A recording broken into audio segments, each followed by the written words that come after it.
Welcome back to Close Up on San Diego Business, where we get up close and personal with San Diego businesses and the key people that are working hard to make a difference in our community. I'm your host, Barry Waxler, here on KFSD AM 1450 and financialnewsandtalk.com. We're back. So yes, we are. We have another, I think all of our guests are very special, but this one I'll say is very special as well. So, thank you. Frederick Gaston from Gaston and Gaston, a law firm downtown San Diego here. Yes, sir. Welcome, Frederick. Thank you very much. So tell us a little bit about, with the multitude of law firms and, all the different services lawyers have gotten, like doctors, where everybody specializes in things. So tell us a little bit about what you do. Sure.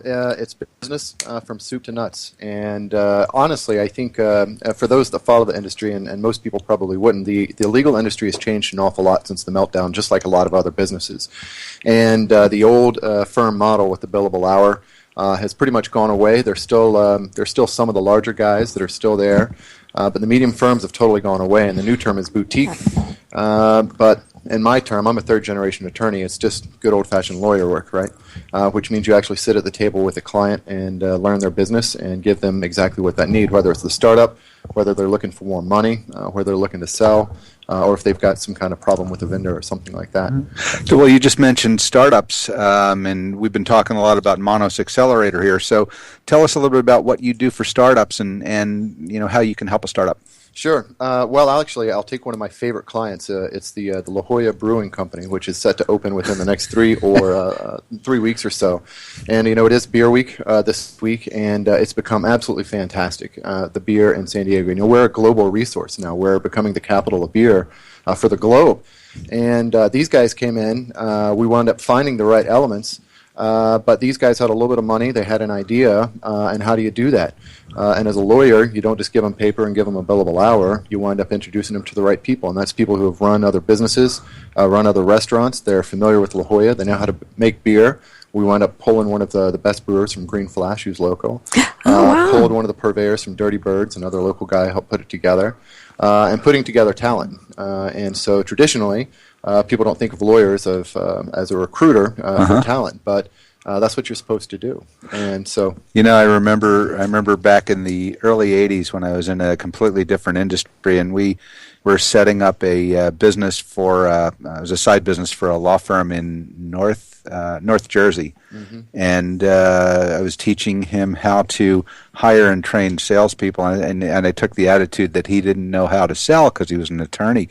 He looked at me and he said, "What the heck do you think attorneys do all day and night long?" It is sales.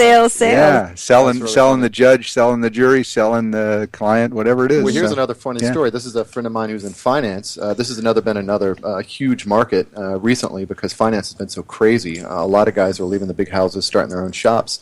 And this guy, he's a friend of mine, also went through 3 hires within about 18 months. And I said, look, you don't have to pay me my hourly rate, but the next time you hire somebody, not for the first interview, but on the third, I want to sit at the table with you.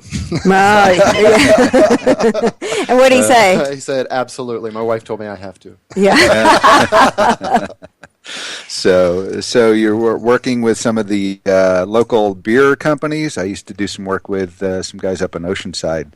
Oceanside Ale Works up there. It's a fun business to be in. I think so much fun. When are they opening? You said in 3 weeks? Hopefully before that time. Okay. And we're also working with the Regal Beagle, which is right here on India. Those guys also opened a place up in Lucadia called the Regal Seagull. And I don't know if you guys knew this, but beer in San Diego actually outpaced the Comic-Con last year. Whoa. Now, granted, we had all year to do it, and Comic-Con only had a few days, but we're getting there. Yeah. We definitely are the crafted beer capital. I hear when I travel around the country, people mention San Diego's crafted beers, and the brews that we have here. It's wonderful. It used to be the biotech, capital, and now it's the beer capital. Yeah. I think we can do both. There's, not much I think there's a definite correlation there too. I agree. We were just talking about natural nutritional healing, and I think beer is a good step in that direction. Lots of hops. Yeah. So tell us what other types of specialties do you get in the practice of law? Well, the stuff we were just talking about is actually the fun stuff. I cut my teeth doing litigation. Both my grandfather, my father, my sister, all criminal defense attorneys, and so I thought that's what I was going to do. And it turns out that I prefer business people an awful lot more. And so Some people would say business people are criminals, but We won't go that far. Andrew. okay. But yeah, so I just wound up taking the same skill set, trials and litigation and yelling at folks and negotiation, and wound up doing that into business. Did that for a few years, started figuring out where the potholes in the road were, and so now, so long as I can get the client early enough, we don't have to do any litigation. If they come to me late, we'll fight, Yeah. which is fine. Good fight's good for the strength every now and then. Yeah. Cleans the pipes out. Great. You're listening to Close Up on San Diego Business here on KFSD AM 1450 and financialnewsandtalk.com. I'm your host, Barry Waxler, here with my co-hosts, Andrea Kay and Urban Miaris. Sounds like you're almost more of like a partner now to the businesses instead of just being a paid hourly guy who helps people when a problem comes up. I think you have to be that way. And I'll tell you a story. There's a book written called The End of Lawyers, and it gives an example of Barry laughs. The end of lawyers. Cisco, a huge company. Yeah. They were paying, Dewey, Cheatham and Howe, a huge firm, close to $2 million a year. And they said, look, we're still going to pay you. We're not going anywhere else, but we're only going to pay you $1 million a year. But it's flat. You're going to get it. What that firm did was said, that's fine, but we're going to sit with you at every single meeting, and we're going to draft every single contract, right? Now, that just sort of proves the point that a good attorney, if they know what they're doing, is going to want to be at that table anyway. An attorney isn't just like a mechanic where you go where you get your tires changed. It's somebody who should be, like you say, like a partner. A friend and a partner, and somebody who wants you to succeed because they want you to be around for the next 25, 30 years, right?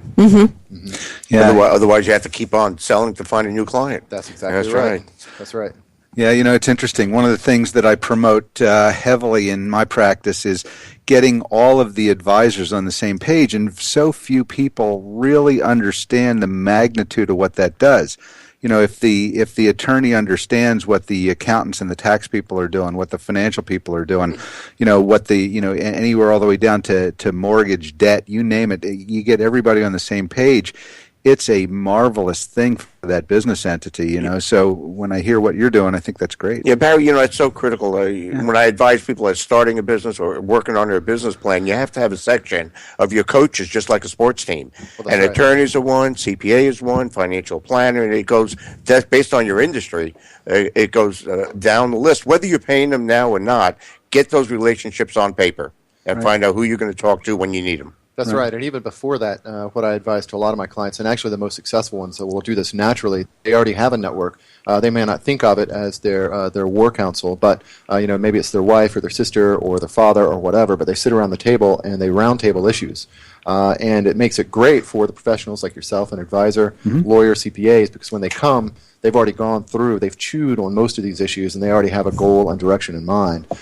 So yeah, I agree. I find it interesting though that you welcome that team concept, because I guess I have the perception that attorneys are like to be the alpha male. They like to be the head guy, kind of controlling everything. I think the term you're looking for, Andrea, is control freak. Yeah, I was trying to PC it a little bit more than that, Barry. But you got where I was going. Got it. Well, I think I understand where that comes from, and there are a lot of people that have big egos in the profession. But ultimately, at the end of the day, you're a service provider. The people that you're working with, they're your boss. And recently, it was told to me that it is expected that we have white glove service. They pay an awful lot of money to do a very good job, and you say yes, sir, and no, ma'am. But hopefully, it's not purely subservience. You like to be able to get along with these people, but that's the way it should be. I just think that the whole environment anywhere in business consulting has gravitated far more to a relationship building situation. 2 minutes to close. 2 minutes. No longer can you go and find the cheapest attorney in town as you can find the cheapest insurance product in town.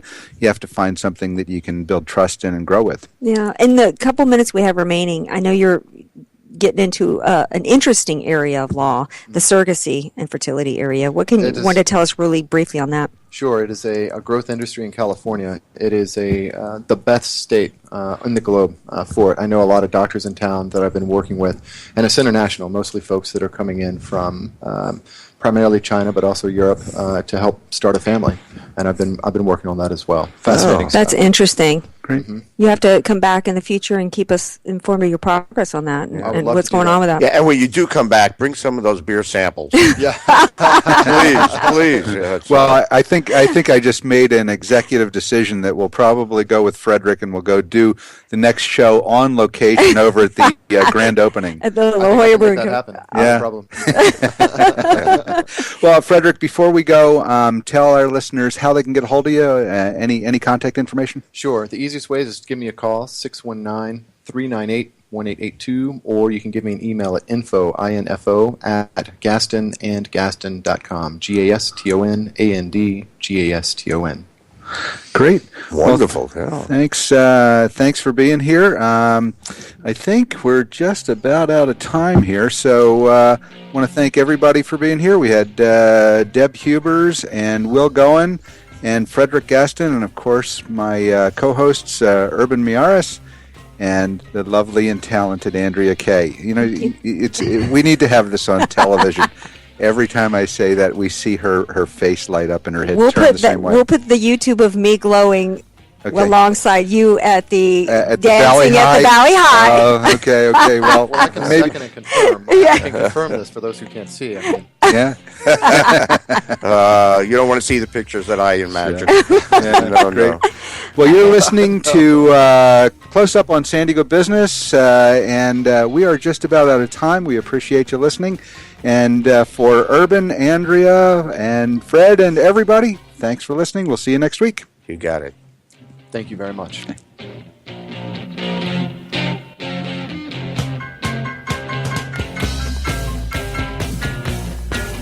Okay, guys, you're clear.